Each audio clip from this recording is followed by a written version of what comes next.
Good afternoon and welcome back to the channel, you guys. We have new figure reveals right here, landing in fresh hot for the WHF Figure Universe. Drop a like, man, if you cannot wait to see these figures as to what we're going to get here in the next couple of months, man. Matter of fact, some of these are actually right around the corner, so very excited to see these finally come to fruition, especially when you're talking about Penta, Cero, Miedo. We have Ultimates, we have Elites. We're going to cover those in just a sec, but I'm very excited to see Penta finally being revealed right here in the WWE action figure lineup, man. I know that the upcoming ringside exclusive is going to be rolling around early 2026, but this is going to be kind of that placeholder, man. The one that's going to hold you over until Mattel officially releases their elite version of this. And I gotta tell you, man, this though being a basic, this bright blue, it's standing very firm right there as far as toyetic, man. I love the way that this ended up coming through. The full set right here will be talked about in just a sec, but I want to hop back into the Ultimate Edition because The Rock, most electrifying man in WHF figgy history, is making a little comeback special. Now, his last release, great figure. Matter of fact, I feel like that figure stood out pretty strong as far as the top figures for 2025. But moving on, man, he has switched over a whole new realm. So I believe that one was more based off like the darker entrance gear. It is still very much based off the same signature attire that he wore in ring. But this one, it's got the updates, man. It's got the belt. It's got the Cody Rhodes belt. Actually, no, it's not Cody Rhodes. It's his mama. It's Cody Rhodes' mama belt. Apparently, she wanted to go ahead and partake right here within the party. And I feel like this Ultimate, oh yeah, man, this will be the life of the party if you ask me. Assuming you ended up missing out. If you didn't, you might still find, no, actually, I don't think you're going to find this at Wally anymore. This has definitely transitioned into a whole new face. Makes sense why he's coming back. As well as Bron Breakker, you guys. They are making return figures right here. And I got to say, the last one, which I think it came with like, what was it, like a bear? No, it was like a wolf. He had like a wolf top piece. That one was pretty cool, man. Like that entrance piece, I feel like it really brought the whole toyetic factor into this round. But the bright pink, that first initial release in its own right, I think it did justice. So I think that's why Mattel ended up going back to the groundwork instead of reintroducing a whole new gear, which we have seen, you guys. You guys have seen top picks figures being brought back in different versions. Looks like this one is going to be based off that first introduction. So it all depends on how you feel. If you missed out, check. If you didn't miss out, you might be a little bit disappointed. And if you did end up getting that last one, and you're probably thinking about this, like, do I have that pinless? I do. Do I have that TriFX? I do. Maybe the scan, right? They could have thrown that in there. And you can almost say this about Dominic Mysterio. Because, look, here's the thing, man. When they bring, like, if you think about that last top picks, I think it was, Roman Reigns. It was Roman Reigns and CM Punk.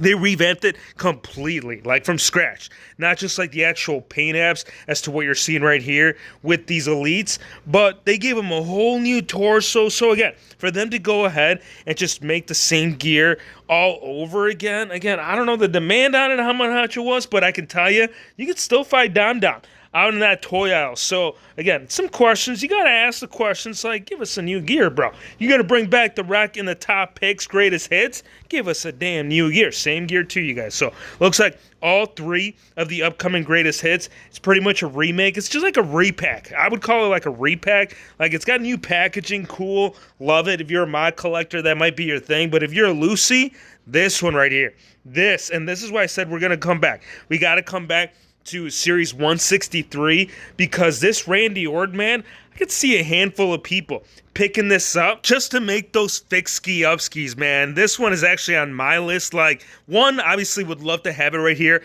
in his WrestleMania gear, but two, you could easily torso crack that upper half and maybe make like a revamp of like an earlier Ruthless Aggression. I don't know. We never got this gear based off the earlier run.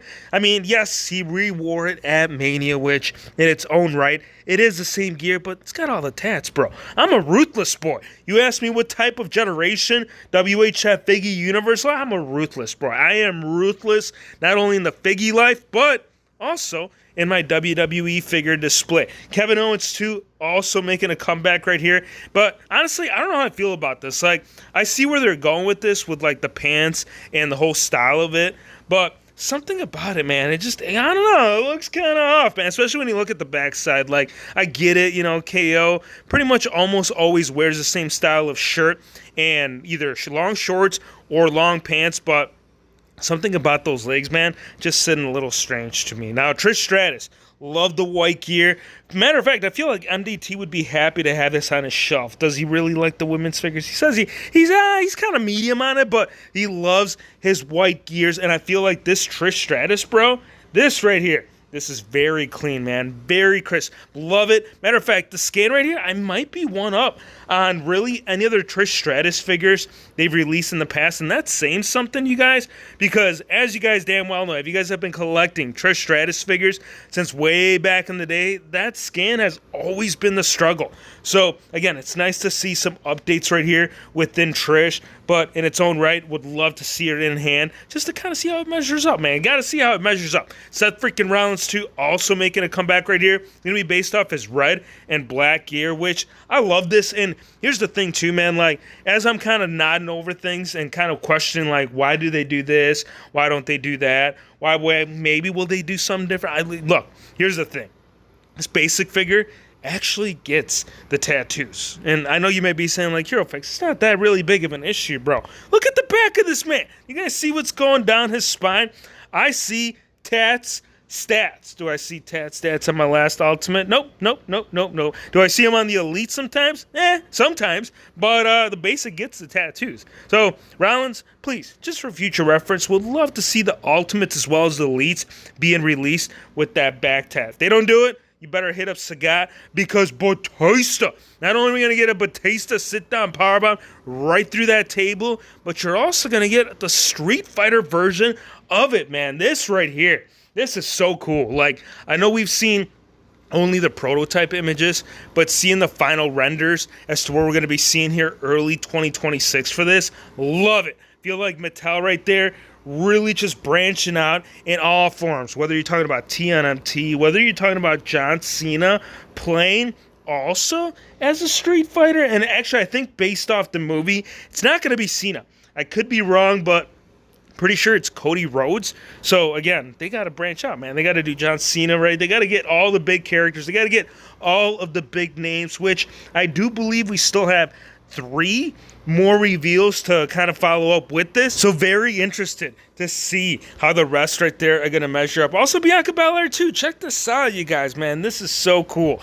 Cammy, yes, I said Cammy, but also in Bianca format. And again, final renders. I feel like those little bonus, you know, what would you guys call them? Like fight style of action thing. Like if you look at her bottom boot, bro, that's cool. Love that, Mattel. Really cool how you get like the whole fighting action, because that's kind of what it was when it came to those figures. When it came to Street Fighter, you had a lot of kapow and shawams, so you're gonna get it with your figures. Really cool. Big Heel too, man, going on that Figgy hunt. Apparently Bloodline Rules play sets are being found at Ollie's, so yeah, go check your local Ollie's and go check your local Ringside. Matter of fact, it ain't local. It's over by New York, New Jersey area. But, yeah, they got them in stock. They got From the Vault, Ringside exclusive, as well as the upcoming Coliseum 2-pack, man. A lot of new figures that are starting to hit.